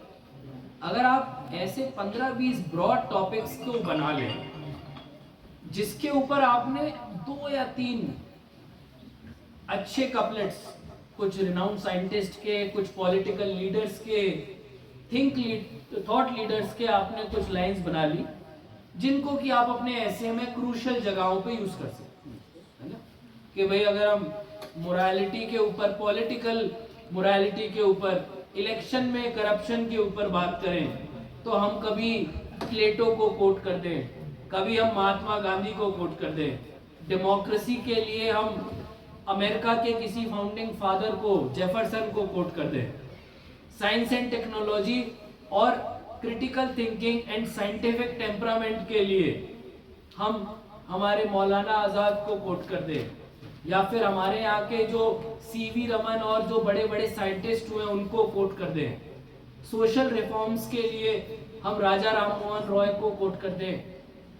इस तरह की जो हमारी चीजें हैं, अगर हम उनको टॉपिक वाइज लेके चलते, social reforms, health, education, law and order, governance, science and technology, innovation, तो हमको बहुत ज्यादा याद करने की जरूरत नहीं पड़ेगी। जब हमारे को टॉपिक आएगा मुझे याद आ जाएगा, अरे यार मुझे तो इसमें ये 2-3 मैंने ईडियम्स याद करे थे, मैं लिख दूंगा उसको कोट करके। इमीडिएटली टॉपिक पढ़ के मैंने उसके बगल में लिख दिया, मुझे तो इसके अगेंस्ट 2 याद है, तो मैंने अपने टॉपिक की तैयारी शुरू कर दी। टॉपिक की तैयारी कैसे शुरू की? सबसे पहले मैंने लिख दिया भाई मुझे 2 ईडियम याद है, याद हो नहीं हो ऑप्शनल है, I will never say it's the centre point of your एसे। वो ये नहीं बोलेगा भैया आपने कितनी सेइंग्स लिखी अपने एसे में। सेइंग से क्या होता है? कंटेंट की बात है। एसे का कंटेंट जब होगा, सबसे पहले तो आपने टॉपिक समझना है। कई बच्चे टेंजेंशियल चले जाते हैं, टॉपिक ही नहीं समझ पाते, किसी और चीज पे लिख देते। टॉपिक आपसे क्या जानना चाह रहा है? जब आपसे टॉपिक क्या जानना चाह रहा है आपने समझ लिया, तो आपने पहले लिखा कि भाई मैं एक रफ शीट ले ली, ऐसे के लिए बता रहा हूं, रफ शीट लेना जरूर। एक रफ शीट ले ली, उसमें साइड पे लिखा हाँ भाई मैं इंट्रोडक्शन में क्या लिखूंगा। इंट्रोडक्शन में आपने उस टॉपिक के बारे में जो अभी आपको जानकारी सरफेस पे जो जानकारी आपको लग रही है वो आपने बता दी। उसके बाद आप आ गए बॉडी ऑफ द एसे पे। बॉडी ऑफ द एसे पे आपने मेन सब्जेक्ट को टच किया। उस सब्जेक्ट को टच करने में आपने अलग अलग डायमेंशंस को पकड़ा। कई बच्चे बोलते हैं सर, कई लोग तो टॉपिक ऐसे 1-1 घंटा लिखते रहते हैं, मुझे समझ में ही नहीं आता, मेरा ऐसे आधे घंटे में खत्म हो जाता है, मैं लिखूं क्या? किसी भी टॉपिक के मल्टीपल डायमेंशंस होते हैं। जैसे कि बात कर लेते हैं इंडियन फ्रीडम स्ट्रगल में क्या रोल रहा जो हमारी डिफेंस फोर्सेस यानी कि ब्रिटिश ट्रूप्स थे। 1857 का म्यूटिनी जैसे हो गया, तो हर चीज का जवाब पिलर्स पे आप दोगे। कैसे दोगे? आप उस ऐसे के टॉपिक का सोशल एस्पेक्ट बताओगे, आप उस ऐसे के टॉपिक का हिस्टोरिकल एस्पेक्ट बताओगे, इकोनॉमिक एस्पेक्ट बताओगे और पॉलिटिकल एस्पेक्ट बताओगे। 4 एस्पेक्ट होंगे, सोशल, हिस्टोरिकल और इकोनॉमिक एंड पॉलिटिकल। कोई भी चीज हुई, कहीं भी हुई, क्यों हुई, उसके ये 4 या 5 डायमेंशन हो सकते हैं, है ना। साइंटिफिक टेम्परामेंट की बात करते हैं। भाई किसी सोसाइटी में पॉपुलेशन साइंटिफिक तरीके से सोचेगी कि नहीं सोचेगी, उसके क्या क्या रीजन हो सकते हैं। एक तो हिस्ट्री हो सकती है। हिस्ट्री में ये हो सकता है कि भाई साइंटिफिक टेम्परामेंट का पहला इतिहास कैसा रहा है, पहले लोग कैसे रहे। भाई पहले से ही अगर ट्राइबल सोसाइटी थी, साइंस को उतनी तवज्जो नहीं मिली, साइंस पीछे रह गई।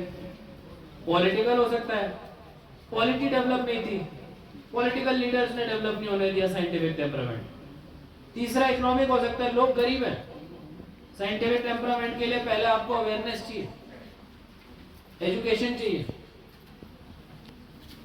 तो मल्टीपल एस्पेक्ट्स को आपने टच कर दिया और किसी भी टॉपिक के ऊपर आप जवाब लिख सकते हो अगर आप इन 4-5 पिलर के ऊपर बना देते। लास्टली होता है कंक्लूजन। कंक्लूजन बड़ा इंपॉर्टेंट है। तो कई लोग मेरे से पूछते हैं, सर ऐसे राइटिंग में हम पॉइंट तो नहीं बना सकते। मैं बोला पॉइंट तो मत बनाओ, वो तो थोड़ा ज्यादा हो जाएगा, क्योंकि मेंस में तो यही करना है।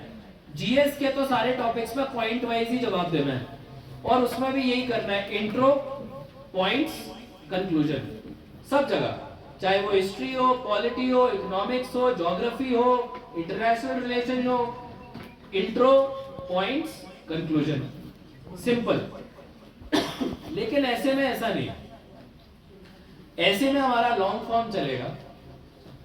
125 मार्क का एक ऐसे है, तो उसमें हम इंट्रोडक्शन के बाद जब हम किसी टॉपिक के ऊपर आएंगे तो हम सब हेडिंग्स दे सकते हैं और वो रेलेवेंट सब हेडिंग्स होनी चाहिए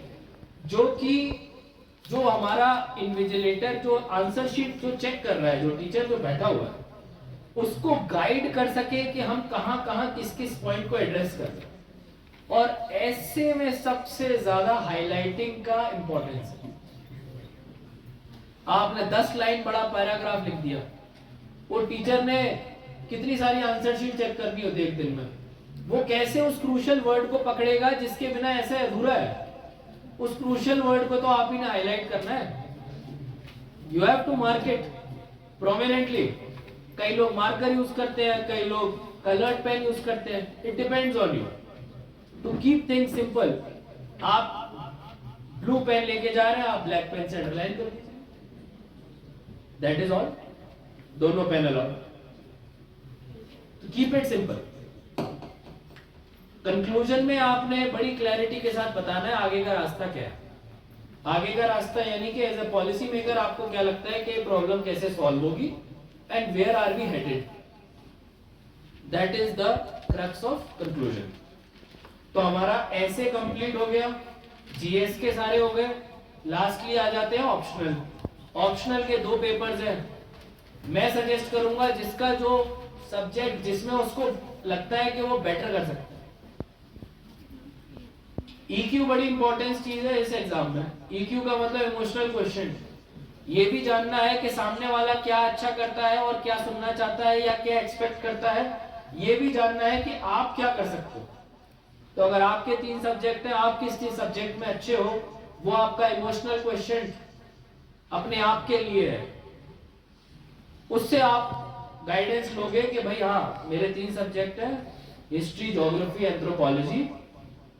मैं हिस्ट्री और एंथ्रोपोलॉजी में अच्छा हूं, लेकिन एंथ्रोपोलॉजी का मैंने जो सीनियर्स से और बाकी लोगों से कंसल्ट किया, सिलेबस थोड़ा आसान है और जल्दी हो सकता है। ऑप्शनल अगर मैं एंथ्रोपोलॉजी ले लूंगा तो शायद मैं अपना ऑप्शनल जल्दी तैयारी कंप्लीट कर लूं। मार्क्स भी उसमें अच्छे आ जाते हैं लोगों के अगर वो बेसिक चीजें अच्छे से कर दे। एंथ्रोपोलॉजी डन कर दे। Have a scientific approach to select your optional. My approach was कि मैंने एमबीबीएस की हुई थी। अगर मैं कोई और सब्जेक्ट चूज करता, एक तो मुझे मेहनत करनी पड़ती, दूसरा, मुझे लगा कि इतना एक जगह पे एक फील्ड में टाइम दिया है तो इट इज इम्पोर्टेंट कि मैं अपनी उस नॉलेज को यूज करूं। तीसरा, इंटरव्यू में भी लोग पूछ लेते हैं कि भाई आप डॉक्टर बन गए थे, मेडिकल का पेशा भी छोड़ दिया, ऑप्शनल सब्जेक्ट भी छोड़ दिया, तो फिर एमबीबीएस क्यों करी, एग्जाम ही क्यों दिया, सीट जाया कर दी। तो हम लोग ये बोल सकते हैं कि भाई पहली बात तो नॉलेज तो एक एक्वायर हो जाती है, लाइफ लॉन्ग आपके साथ चलती है। दूसरा, ऑप्शनल में मैंने मेडिकल साइंस लिया था, तो आई थॉट कि I would be able to do the justice to it. तो ऑप्शनल इज वेरी क्रूशियल।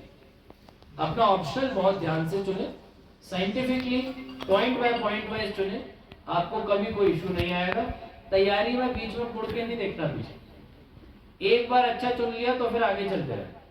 कई लोग नवंबर में अब सोचते हैं यार अब तो गलती हो गई, चेंज कर। शुरुआत का अप्रोच सही रखना है।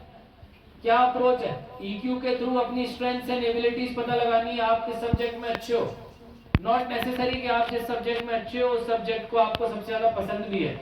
You have to find the right balance. अच्छा सब्जेक्ट प्लस जिसमें इंटरेस्ट भी अच्छा हो, है ना। Find the right balance and choose your option. So these are the main points as far as UPSC preparation are concerned. Timeline में अगर आप आज तैयारी शुरू करते हैं तो आप डेली मॉर्निंग में हिंदू न्यूज़पेपर से शुरू करें, अपने जीएस के सब्जेक्ट्स की पढ़ाई शुरू करें। आपको मैंने सारे सब्जेक्ट्स की किताबें बता दी, जीएस 1 2 3 4 की। ऐसे के लिए मैंने आपको बता दिया कैसे करना है, प्रैक्टिस करनी है। एथिक्स के लिए प्रैक्टिस करनी है। टेस्ट सीरीज बहुत इंपॉर्टेंट है। दिसंबर तक अपने मेंस की तैयारी करो, जनवरी के महीने में प्रीलिम्स की तैयारी शुरू करो। प्रीलिम्स की तैयारी में सीसेट की प्रैक्टिस फरवरी में शुरू कर दो। टेस्ट सीरीज में मार्क्स एक बार अपने रैंकिंग चेक कर लो। उसके साथ साथ जो भी आपके अभी तैयारी का पीरियड है, आपको नोट्स बनाने हैं। कैसे नोट्स बनाने हैं? लोग बोलते हैं सर मैं तो हिस्ट्री की किताब पढ़ती हूँ और हिस्ट्री की किताब के चैप्टर का मैं पूरे नोट्स बना लूंगी। I would not recommend that. किताब होती है, कोई इंपॉर्टेंट डिटेल आपने पहली बार पढ़ा, सेकंड बार पढ़ा, आपसे छूट सकती है। पहली बात तो आप यूपीएससी एग्जाम में कम से कम 3 बार हर किताब को पढ़ेंगे, ये चीज याद रखें। 3 बार से कम अगर पढ़ा आपको याद नहीं रहने वाला। 3 बार पढ़ लिया तो भी भले आपको याद ना हो, बैक ऑफ द माइंड में, माइंड का जो आपका ब्रेन का जो एक पैसिव मेमोरी है वो आपको गाइड करेगा। आंसर शीट में कहीं ना कहीं आपको पॉइंट याद आ जाएगा। तो आपने 3 बार एटलीस्ट पढ़ना ही पड़ना। वो आपने 3 बार पढ़ लिया, उसके बाद आपने नोट्स कैसे बनाए भाई? किताबों के नोट्स की जरूरत नहीं है। किताब में आपने वहीं पे इंपॉर्टेंट पॉइंट्स को मार्क कर लिया। हर पेज के साइड वाली जगह पे स्पेस, वहां पे आपने कुछ हाईलाइट कर लिया। मैं स्टार और इंपॉर्टेंट वाले सिंबल्स यूज करता था कि भाई ये पैराग्राफ में ये लाइन सबसे ज्यादा जरूरी है, इसके बिना नहीं होगा। उससे क्या होता है, जब आप रिवीजन करते हो, अगले दिन एग्जाम है, पूरा यूपीएससी का सिलेबस आंखों के सामने है, कैसे करोगे? पहला पेज देखा तो 3 बार पढ़ चुके हो, मेमोराइज्ड है, इंपॉर्टेंट स्टार मार्क वाले पॉइंट देखे, आगे चले। 1-1 2-2 घंटे में लोग पूरी किताबें निपटा देते हैं। That is the level of memorising you reach 3 बार पढ़ने के बाद। दूसरा, नोट्स अगर हम किताबों के नहीं बना रहे तो किसके बनाएंगे? मैं कहता हूं करंट अफेयर्स। हिंदू का जो हम न्यूज़पेपर पढ़ेंगे हम उसके नोट्स बनाएं। और कैसे नोट्स बनाएं? कई सारे टॉपिक्स होते हैं। मान लीजिए मेडिकल नेग्लिजेंस हो गया, या फिर एक मेडिकल का टॉपिक लेते हैं यूथेनेशिया। एक्टिव यूथेनेशिया होता है, पैसिव यूथेनेशिया होता है, यानी कि अगर कोई बंदा डेथ बेड पे है तो वो बोलता है उसके घर वाले के भाई इसको मार दो क्योंकि ये जिंदा नहीं रहेगा, अभी इतने पेन में मरेगा धीरे धीरे, better is to give him lethal dose of injection. Government has a law for it. If government has a law for it, Hindu में कभी कोई आर्टिकल आया, ओपिनियन आर्टिकल आया, आपने उसके ऊपर नोट्स बना लिए। जब आपने अपने साइंस एंड टेक्नोलॉजी का रिवीजन या जीएस का, जब आपने जीएस 3 का पेपर का पढ़ाई शुरू किया, तब वो कोचिंग वाले ने यूथेनेशिया के ऊपर एक चैप्टर दिया हुआ है। आपने अपने नोट्स को अपडेट करते जाना है। कैसे? एक तो उसमें हिंदू न्यूज़पेपर के सारे इंपॉर्टेंट पॉइंट्स आ गए, आगे भी कभी जब आप हिंदू न्यूज़पेपर में उस टॉपिक को फिर से पढ़ोगे, आप उस आर्टिकल को अपडेट करते जाओगे। इससे क्या होगा, ओवर द नेक्स्ट 1 ईयर आपके पास एक कॉम्प्रिहेंसिव नोट्स का किताब पूरा बन जाएगा, 300-400 पेजों का, जिसमें कि हिंदू की इंपॉर्टेंट चीजें भी होंगी। टॉपिक वाइज चलते हैं, ऐसा नहीं कि कंटिन्यूअसली लिखा जा रहा है।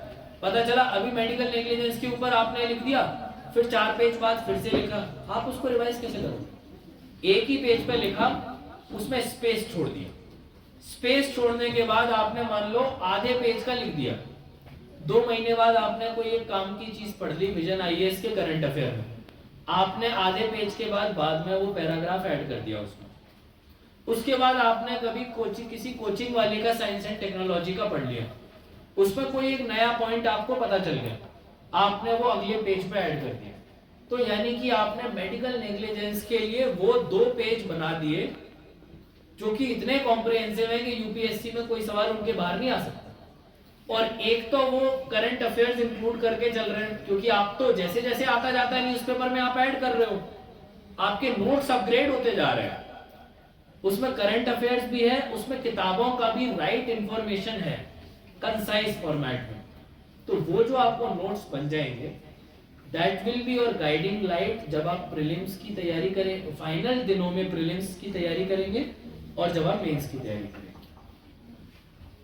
तो ये रहा नोट्स का।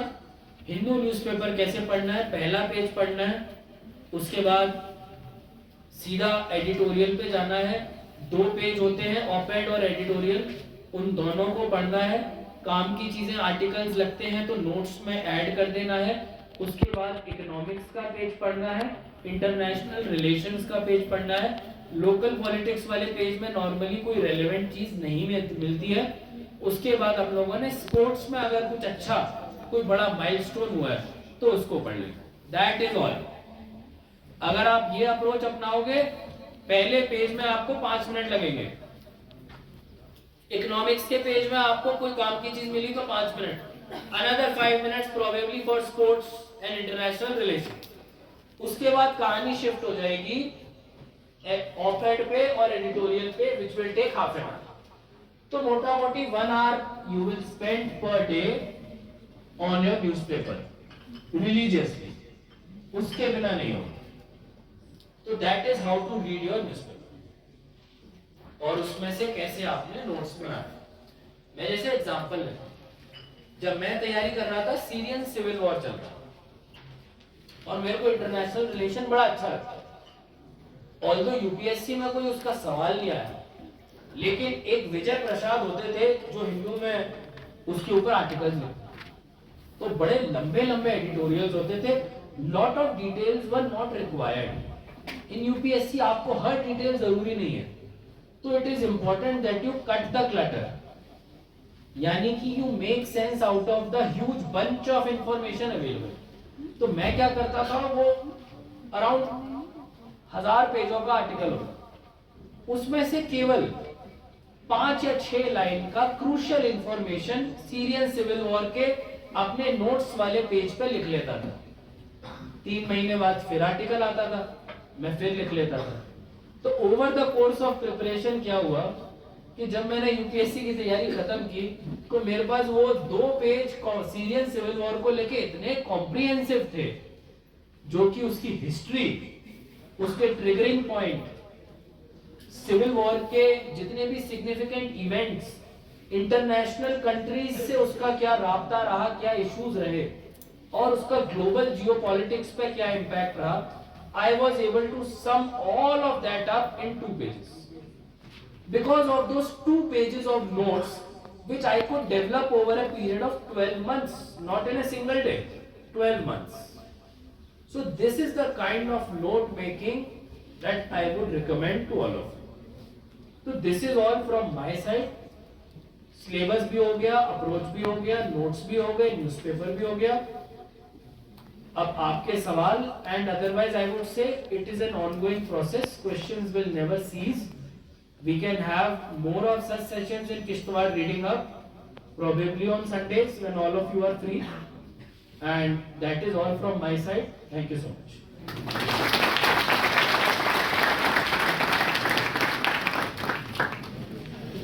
मेरा नाम अमित राठौर है और मैं सेकंड सेमेस्टर का स्टूडेंट हूँ सर। मैं सरूर इलाका। सर मैं पूछना चाहता हूँ सर कि कोचिंग इम्पोर्टेंट है या सेल्फ स्टडी से हो सकती है कि नहीं? कोच इम्पोर्टेंट है, उसमें कोचिंग हो या ना हो डिपेंड करता है। कई लोग होते हैं उनके लिए कोचिंग एक तरीके का रुकावट भी डाल देती है अगर वो सेल्फ स्टडी के लिए टाइम ना दे, है ना। कई बार आपको ट्रैवल करना पड़ता है, नई जगह जाना पड़ता है, तो ऐसे बहुत इंस्टेंसेस हैं जिसमें लोग राइट अप्रोच करके दो तीन चीजें इंपॉर्टेंट। एक तो अप्रोच आपका ठीक होना चाहिए, आपने एग्जाम को कैसे अप्रोच किया, यानी कि बेसिक किताबें, तैयारी, प्रीलिम्स को बाद में करना है, मेंस को पहले करना है, ऐसे कैसे तैयारी करनी है, ये अप्रोच के अंदर आ जाता है। दूसरा टेस्ट सीरीज, अगर टेस्ट सीरीज है तो आप अपना रैंकिंग बता सकते हैं।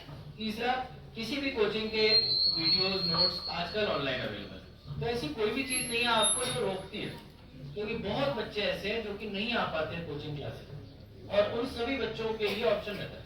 प्रॉब्लम क्या होती है कि हमारा इधर डिस्ट्रैक्शन बहुत है। आप अगर इधर बैठ के बोलो कि आज मैं तैयारी करूंगा, तो आपके साथ तैयारी के लिए 3-4 लोग और होने चाहिए। वो क्या होता है, एक तो आपका ग्रुप बन जाता है, दूसरा आप एक दूसरे को भी कम्पीट करते हो। आप मान लो 4 लोगों ने विजन आईएएस की टेस्ट सीरीज ज्वाइन कर ली, आपकी रैंक गई 12,000, आपके साथी की आ गई 5,000। आपके मन में इमीडिएटली आएगा यार ये तो कुछ अच्छा कर रहा है, ये तो इधर बैठ के अच्छा तैयारी हो रही है। आप लोग आपस में एक दूसरे को इम्प्रूव करने लग जाते हो। तो एनवायरमेंट अगर अवेलेबल है तो कोचिंग कई हद तक अवॉइड की जा सकती है। अगर एनवायरमेंट नहीं है तो डेफिनेटली कोचिंग मददगार होती है। ठीक है, और भी कोई सवाल किसी का? अपने हाथ पहले खड़े करें, माइक भी सामने आओ, माइक पे आ जाओ आप। Good afternoon sir, my name is Mohammad Asif. मैं ये जानना चाहता हूँ कि लैंग्वेज का आंसर राइटिंग के ऊपर क्या इम्पैक्ट पड़ता है। जिस तरह एक लैंग्वेज, हम एक फॉर्मल लैंग्वेज होते हैं और एक जो हमारे जैसे हम कहेंगे सस्ता लैंग्वेज, तो उसका क्या इम्पैक्ट रहता है आंसर राइटिंग के ऊपर? आपको सबको एडवाइस देना चाहूंगा, कॉम्प्लिकेटेड वर्ड यूज करना इज नॉट समथिंग जो कि प्रॉब्लम को सॉल्व करता है। प्रॉब्लम को सॉल्व शॉर्टेस्ट वे में, but at the same time the best way जो होता है, हमने वो लैंग्वेज यूज करनी है। मान लो आपने ऐसे लिखना है, यूजिंग अननेसेसरी एडजेक्टिव्स, है ना, थिंकिंग के इससे जो एग्जाम का है, जो एग्जामिनर है उसको इम्प्रेस करेंगे, नहीं। आपने इंपॉर्टेंट लिटरेचर में पॉइंट्स तो बोलने ही है, मतलब कुछ इंपॉर्टेंट वर्ड्स तो यूज करने हैं, तो जो आपने अपनी चीज है उसको सिंपलेस्ट वे में और जितना क्रिस्प तरीके से आप रख सकते हैं, वो चीज आपको मार्क्स दिलाती है ना। तो लैंग्वेज में कभी ये नहीं सोचना कि हमको तो इंग्लिश नहीं आती तो हम बड़े बड़े वर्ड्स कैसे लिखेंगे। That is not what UPSC ask. UPSC practical approach चाहती है। कई सारे बच्चे होते हैं, हिंदी मीडियम के बच्चे होते हैं, वो इंग्लिश में एग्जाम लिखते हैं, उनकी इंग्लिश बड़ी बेसिक होती है और बहुत अच्छा करते हैं। क्यों? क्योंकि जरूरी नहीं है कि हम बहुत सोफिस्टिकेटेड लैंग्वेज में ही किसी बात को बोलें जो सिंपल तरीके से भी बोली जा सकती है। The focus is not your language but the content, है ना, कि आपने बात क्या बोली और उसको आप कितने सिंपल तरीके से एग्जामिनर को समझा सकते हैं।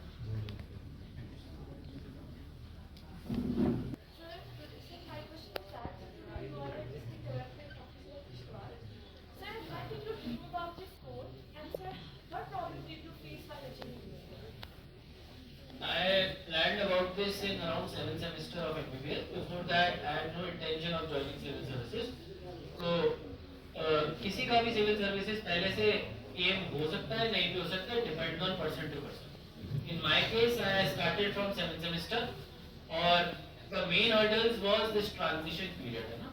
सो one thing I would always say in this job that emotional intelligence is very important. At a very early age, I was able to find out what are my strengths and weaknesses. मैं किन चीजों में अच्छा हूँ और किन चीजों में खराब हूँ। अगर आज मैं बोलूँ मुझे फिजिक्स बहुत अच्छी लगती है, बट मैं स्टीफन हॉकिंग्स नहीं बन सकता, मैं क्या करूँ? मैं बनने की कोशिश करता रहा और अपनी पूरी जिंदगी इसी में निकाल दूँ। या फिर मैं वो चीज सोचूं जो मैं कर सकता हूँ और वो करने की कोशिश करूँ और उसमें सक्सेसफुल हो जाऊं। तो इट इज वेरी इंपॉर्टेंट कि हम लोग अपनी कैपेसिटी, अपने स्ट्रेंथ्स एंड वीकनेसेस को आइडेंटिफाई कर सकें। तो अगर आपको लगता है कि आप एक जनरल इंफॉर्मेशन को मेमोराइज अच्छे से कर सकते हैं, मल्टीपल चीजों को कोरिलेट कर सकते हैं और एक कॉन्फिडेंस से पब्लिक के साथ इंटरैक्ट या प्रॉब्लम को सॉल्व कर सकते हैं, cutting through the cut clutter. मान लो आपको बहुत सारी इंफॉर्मेशन बॉम्बार्ड करके बट आप राइट चीज को आइडेंटिफाई करके सॉल्यूशन बता सकते हैं, तो then you are ready for this exam and then you are a civil service material. Because government exam क्यों कराते हैं? इसीलिए कि भाई सिविल सर्विस मटेरियल जो है उनको आइडेंटिफाई किया जाए। तो what is the civil service material? Someone who is able to administer, administration की पोस्ट है। तो एडमिनिस्ट्रेशन का क्या काम होता है? सबको कोऑर्डिनेट करना, मैनेज करना। You have to be a good manager, you have to have good managerial abilities. All these things you have to understand कि मैं कहां पे इसमें स्टैंड करता हूं। और जब आप वो एक्सरसाइज कर लें उसके बाद ही अपने आप को कमिट करें। Because I would say in today's day and age, जैसे जैसे सोसाइटी मॉडर्न हो रही, civil service I would say is not the most sought after profession. Civil servants used to be the highest paid government officers in the entire world in the 1850s. ना 250 या 350 salary होती थी उस समय civil servant की, जो mainly British होता था. And he used to be the most paid government servant across all the governments of the world. So at that time civil service was at the peak. But आज की तारीख में peak पे कौन है? आज की तारीख में पीक पे वो स्टार्टअप वाला है जो बैंगलोर में अपने एक स्टार्टअप को बना के बैठा हुआ है और जिसने 7,000 करोड़ वेंचर कैपिटल फंड से उठाया हुआ है और जो 10,000 बच्चों की लाइफ को ट्रांसफॉर्म कर रहा है। आज की तारीख में वो है कटिंग एज वाला काम।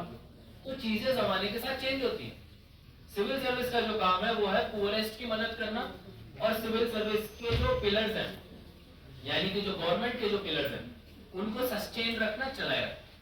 लेकिन अगर आप मेरे से बात करोगे कि क्या मैं साइंस एंड टेक्नोलॉजी में कुछ काम कर पाऊंगा, इसरो में कुछ काम कर पाऊंगा, प्रोबेबली इसरो में कभी I can go in a managerial role, है ना, I can go as a generalist but never as a specialist. So you have to realise what is required of the job and what you can do और उसके basis पे। Thank you sir, thank you so much.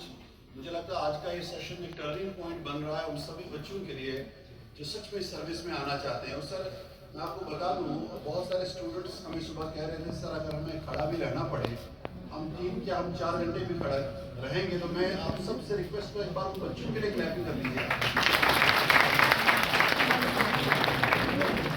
कोई और सवाल एक करके आप short हो जाइए थोड़ा। हाँ बेटा आप नाम। Good afternoon sir, my self Salma लेकर। सर जैसा कि हमारा कॉलेज टाइम 10 से 4 है, हमारे पास यहाँ लाइब्रेरी अवेलेबल है बट वहाँ पे स्पेस की कमी है, तो वहाँ पे ज़्यादातर बच्चे एकेडमिक्स पढ़ते हैं। तो हम चाहते हैं हमारे कॉलेज में भी रीडिंग हब जैसा कोई एस्टेब्लिश हो यहाँ पे, ताकि वहाँ पे सिर्फ यूपीएससी के एस्पिरेंट्स बैठे और वहाँ पे पढ़ सके कॉलेज टाइम में। कॉलेज टाइम में आपको पढ़ना है तो आप कहीं भी पढ़ सकते हैं। उसमें मुझे लगता है कि मैं तो बोलूँगा एक जिस तरीके का फोकस ये एग्जाम डिमांड करता है आप तो क्लासरूम में भी बैठ के पढ़ सकते हैं। But otherwise I think madam you can explore this opportunity if we can provide some space to the students. Thank you बेटा। सर गुड आफ्टरनून सर, मेरा नाम सुहानी आर्यन है। सर मेरा सवाल आपसे है कि ड्यूरिंग प्रिपरेशन एज की सिलेबस बहुत वास्ट है तो हम बहुत डिमोटिवेट हो जाते हैं, तो किस तरीके से खुद को मोटिवेट रखें? और सर आपने अपनी प्रिपरेशन के टाइम अपने आप को कैसे मोटिवेट रखा है? सर एंजॉय करना चाहिए चीज़ों को ना। अगर आपको दिया कि भाई लक्ष्मीकांत की किताब दे दी, आपको पहली लाइन में ही नींद आने लगती, कोई फनी नहीं रहा फिर तो तैयारी कर, है ना। वहीं आपने एक इमरजेंसी के ऊपर आर्टिकल पढ़ा इंटरेस्टिंग सा, हिंदू में आया हुआ है ऑपेड, उसके बाद आपने लक्ष्मीकांत खोली और आर्टिकल 356 पढ़ा, तो चीजें आपने लिंक करी, आपने इंटरेस्ट डेवलप किया, है ना। कहीं पे कोई कॉन्स्टिट्यूशनल क्राइसिस हो गया कोई गवर्नमेंट के अगेंस्ट नो कॉन्फिडेंस मोशन आ गया, आपने पार्लियामेंट वाला चैप्टर पढ़ा, तो आपने चीजों को अपने लिए इंटरेस्टिंग बना के रखना। अगर आप उसको एग्जाम की तरह पढ़ोगे तो चीजें मुश्किल तो हो जाएंगी। अगर आप खुद सोचोगे कि हाँ यार मतलब आउट ऑफ क्यूरियोसिटी क्यों नहीं पढ़ा जाए चीजों को, तो एंजॉय करके पढ़ोगे तो कभी। Thank you. मेरा क्वेश्चन है कि हम कॉलेज के साथ साथ प्रिपेयर यूपीएससी को कैसे करें, कैसी अप्रोच लें, और जैसे GS4 हमारा डायनिंग सब्जेक्ट है सर, उसको कैसी अप्रोच लेके हम प्रिपेयर करें? एथिक्स का बता रहा हूँ। एथिक्स वाला तो मैंने आपको बताया केस स्टडीज और क्वेश्चन पेपर सॉल्व करके वो हो पाएंगे। तो आपने लोगों के जवाब देखने, मॉडल आंसर होते हैं पुराने साल के ना, आपने उनको पढ़ के आइडिया लगा लेना है कि पॉइंट बाय पॉइंट कैसे आंसर राइटिंग करनी है, और फिर खुद से प्रैक्टिस करनी है। और कॉलेज टाइम की तैयारी का ये है कि अगर आपका 9 से 4 या 9 से 6 3 का है तो एम्प्टी स्पेसेस, मैंने एक पोएम पढ़ी थी, इंग्लिश की किताब थी, आई थिंक 7th क्लास की बात है। एम्प्टी स्पेसेस है ना, हमारे दिन के रूटीन में बड़े सारे एम्प्टी स्पेसेस होते हैं। तो आपने जैसे मान लो सुबह जल्दी आ गए, आप अपने साथ हिंदी का न्यूज़पेपर लेके आ गए, आपके पास कॉलेज में 1 घंटा तो आराम से 6 घंटे में निकल जाएगा, आपने अपना न्यूज़पेपर उसमें खत्म कर दिया। फिर टाइम मैनेजमेंट, आप वापस गए तो आपने कितने टाइम में पढ़ाई फिर से शुरू करनी है। एट द सेम टाइम अपने आप को रिफ्रेश करना, अपने आप को हर 2 घंटे में बाहर जाना, थोड़ा लोगों से बातचीत करके रखना, so that your brain doesn't get tired, and keep your self hydrated, keep your self मतलब अच्छा खाना खाना। सो अगर ये थोड़ा सा टाइम आप अपना मान देना और उसको आप बिना थके फॉलो करें। लोग बड़े ओवर एम्बिशियस हो जाते हैं, फिर थक जाते हैं, फिर बोलते हैं सर नहीं हो पा रहा। वो आपने पहले ही सोचना था नहीं हो पा रहा है, तो एक चीज टारगेट करो, नहीं हो पा रही तो मॉडिफाई करो, वाटर डाउन करो, तो अकॉर्डिंगली इसके करो। कॉलेज के एम्प्टी स्पेसेस और बात का टाइम है।